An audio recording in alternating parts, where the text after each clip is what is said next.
বিসমিল্লাহির রহমানির রহিম। শুরু করছি মহান সৃষ্টিকর্তার নামে, যিনি পরম করুণাময় ও অত্যন্ত দয়ালু। আসসালামু আলাইকুম এভরিওয়ান।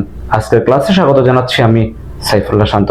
আজকে আমরা আলোচনা করব ফৌজদারি কার্যবিধি আইন অর্থাৎ সিআরপিসি আইনের 133 ধারা থেকে 143 ধারা পর্যন্ত। আমরা প্রথমেই আলোচনা করব ফৌজদারি কার্যবিধি আইনের 133 ধারা।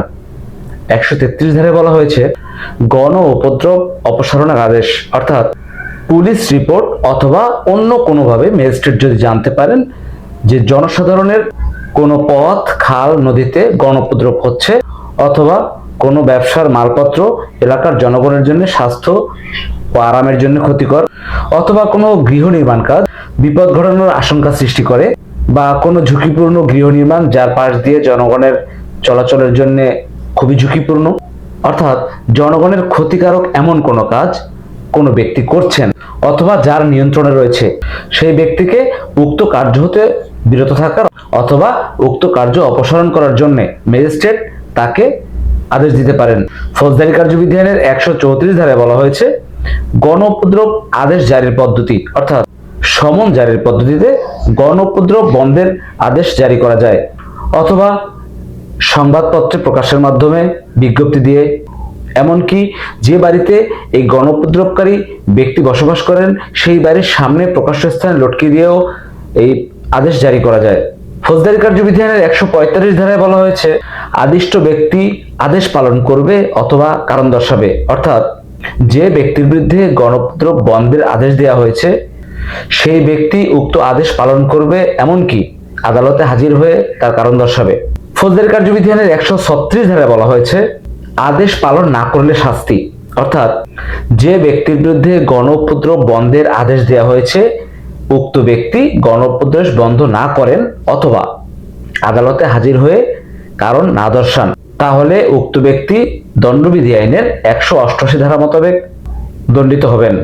ফৌজদারি কার্যবিধি আইনের 137 ধারায় বলা হয়েছে কারণ দর্শনের জন্য আদালতে হাজির হলে সেক্ষেত্রে পদ্ধতি অর্থাৎ অভিযুক্ত ব্যক্তি যদি আদালতে হাজির হন এবং আদেশের বিরুদ্ধে কারণ দর্শান তাহলে এ বিষয়ে সাক্ষ্য গ্রহণ করতে হবে এবং সাক্ষ্য গ্রহণে ম্যাজিস্ট্রেট যদি সন্তুষ্ট হন এবং ম্যাজিস্ট্রেট যদি বুঝতে পারেন যে তার কারণ দর্শানোর কারণ সঠিক তাহলে আদালত আদেশটি বাতিল করবেন।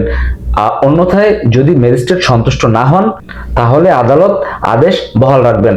ফৌজদারি কার্যবিধি আইনের 139 ক উপধারায় বলা হয়েছে জনসাধারণের অধিকার যদি অভিযুক্ত অস্বীকার করেন সেক্ষেত্রে পদ্ধতি অর্থাৎ ফৌজদারি কার্যবিধি আইনের 133 ধারা মোতাবেক যে ব্যক্তির বিরুদ্ধে আদেশ দেওয়া হয়েছে সে যদি অস্বীকার করেন যে উক্ত আদেশটি জনসাধারণের সাথে কোনো সম্পৃক্ততা নেই তাহলে বিষয়টি ম্যাজিস্ট্রেট অনুসন্ধান করবেন এবং অনুসন্ধানে যদি তার পক্ষে প্রমাণ পান তাহলে আদেশটি বাতিল করবেন, আর যদি অনুসন্ধানে তার পক্ষে প্রমাণ না পান তাহলে আদেশটি স্থায়ী করবেন।